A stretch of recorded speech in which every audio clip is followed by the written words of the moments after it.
Another great new feature for lights inside of Blender is something called light and shadow linking. So here inside of Blender, I'm going to show you what this is, and it's one of those things that makes 3D lighting so incredibly powerful. So over here we have a scene, and it has this weird little bird character that I got from Blender Kit. And if we add in an area light and I place it somewhere up here, maybe make it a little bit stronger or something like that, we are casting light on our bird model here.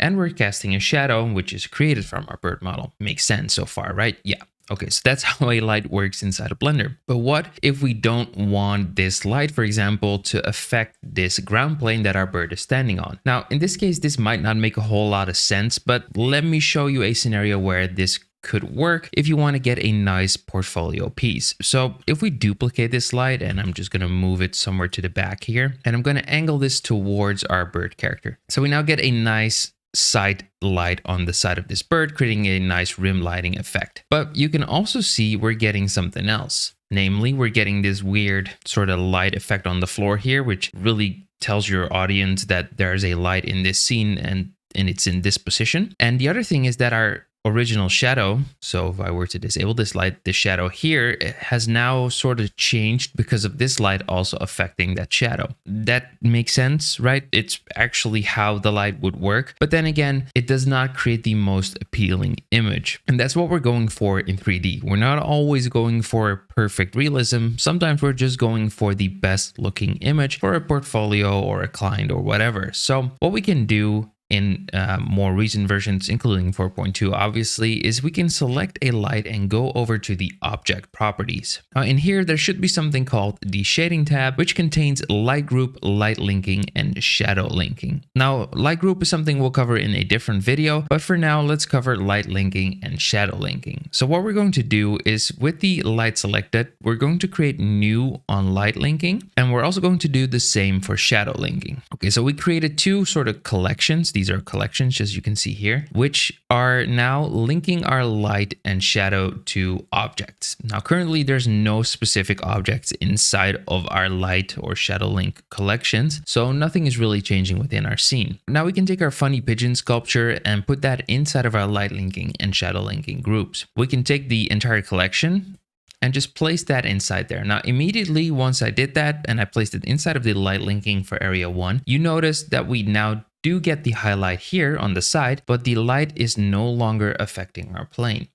Similarly, the shadow down below here also isn't changing anymore. Basically, what we've told Blender is that this light should only affect the objects inside of the light linking group. So if I take, for example, a cube here, and I'm just gonna scale this guy down, put it over there, I can actually take the light again, then take the cube and put that inside of our light linking group as well. And now this cube is inside of that same light linking group, but nothing is really changing. But here's where it gets really, really powerful. So with this light, for example, we can just create a new one, and we can take our pigeon and put that in there. And we can also take our floor plane and put that in there. But for example, our cube here no longer is inside of that light linking group. So this light is now only affecting our pigeon and our floor, while this light is affecting our pigeon and our cube, and it's not affecting the floor. So in this way, you can create very intricate lighting setups, which is extremely, extremely powerful. At any point, you can always change it by simply,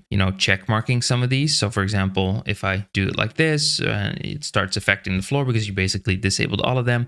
And if I take the pigeon only, it starts only affecting the pigeon. It's no longer affecting the cube at all. And if I enable the cube and not the pigeon, it's only going to affect the cube. Well, you get the gist, right? It's extremely, extremely powerful. Now, similarly with shadow linking. So for example, our cube here and maybe this light, we want shadow linking for that one as well. And we're going to put our funny pigeon inside there. And there you go. The shadow disappears for our cube. So now this light up here is no longer casting a shadow for our cube. We can still take the cube and put it inside of our shadow linking. It now works again. Similarly, with this light, we can use that same shadow linking for area, for example, this one, and it's going to take both of these at the same time as well, right? So you can now remove those shadows. You can reuse these collections, you can create new ones, you can put collections inside of them, you can put objects inside of them. And yeah, basically light and shadow linking is extremely powerful to control lighting in a scene. And it's one of those things that makes product lighting so incredibly powerful. So if you look at this scene here, you can see how many lights are in this scene, in the outliner here. And as you can see, these are all affecting this product over here, but none of them are actually changing the backdrop, which is just a simple sort of gradient lighting that I added in. It's so unique to 3D. It's so incredibly powerful. You know, you could never ever do this inside of the real world, but within 3D, we get full creative control of lights using light and shadow linking. Make sure to learn this technique properly to spice up your lighting game. And that's all you need to know for light and shadow linking. And we're going to continue with a volumetric lighting.